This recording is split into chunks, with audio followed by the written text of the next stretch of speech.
If you're a book reader, then you have probably been personally victimized emotionally by a book at some point in your life. I know I have, for better and for worse. So today we're going to talk a little bit about books and all the feels.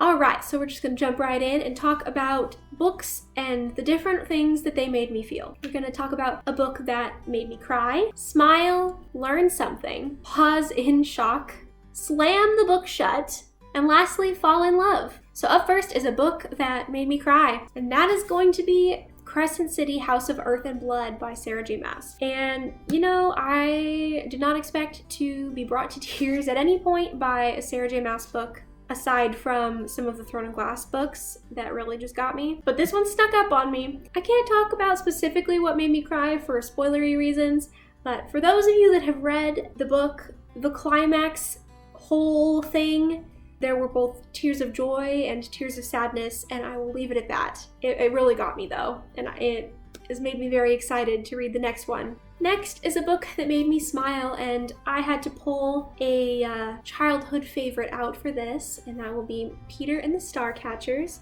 by Dave Barry and Ridley Pearson. Kitty visit. There's Orion. He's purring and playing. Okay, bye. But if you missed it, in my last video I introduced you to both of our new kittens. But you've met one in this video already. Let me show you the other one who just showed up. This is Artemis. They're like 7 weeks old and super sweet and snuggly, but right now it's play mode, so no snuggles for me. I don't know if you can hear that, but it's just scampering kitten feet all over the place. It's super cute. So if you hear weird noises in the background, it's just kittens causing trouble. Anyways, Peter and the Starcatchers. This is a book that brought me so much joy and comfort as a kid, and I always have loved the Peter Pan stories. This origin story just, I felt like, did the magic of the Disney Peter Pan justice, added extra layers to it in a way that I didn't know that I needed at the time. It's just got some really beautiful illustrations, the characters are well-rounded. Like, who doesn't love an illustrated book, you know? And it's got chapter titles. I'm a sucker for all of those things. So altogether, that makes Peter and the Starcatchers a book that has always made me smile.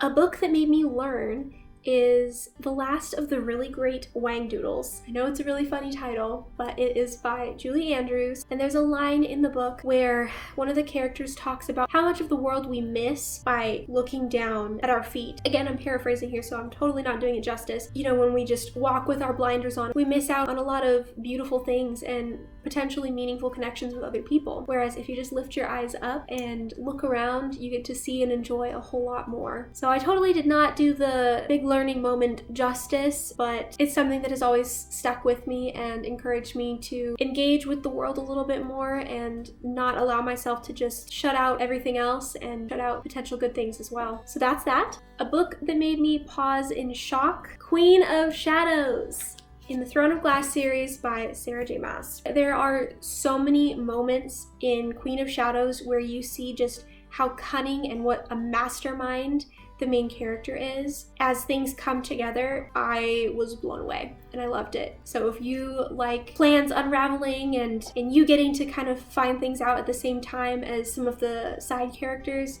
seriously, Queen of Shadows was great.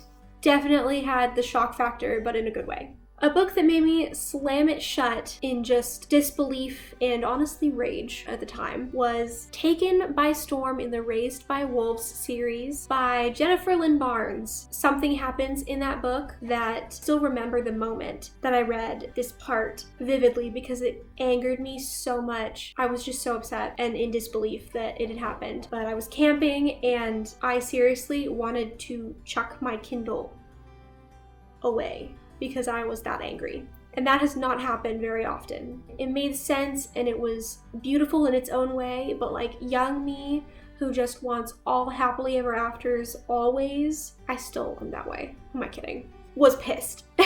Lastly, a book that made me fall in love is Cinder Ella by Kelly Oram, and seriously, that's just one of my favorite books. If I want to sit and read some prime banter with a prime book boyfriend, this is my go-to. There are some really great familial love moments and healing, and a main character that has dealt with a lot of trauma and has overcome a lot. It's an honest view of her growth process. This is one of those books that when you're reading it, there's some lines that are just such good banter and one-liners that you like do that little like squeal chuckle thing that's super embarrassing. So just know that if you're reading it in public, it will happen. And it's the best thing. I love when books bring that out and you can't help but like respond outwardly to what you're reading. It's good. That is going to be it for today. I hope you enjoyed and maybe found some new books you might want to check out. I hope you're having a lovely day, that you're staying safe, and you know you are loved. Until next time, bye!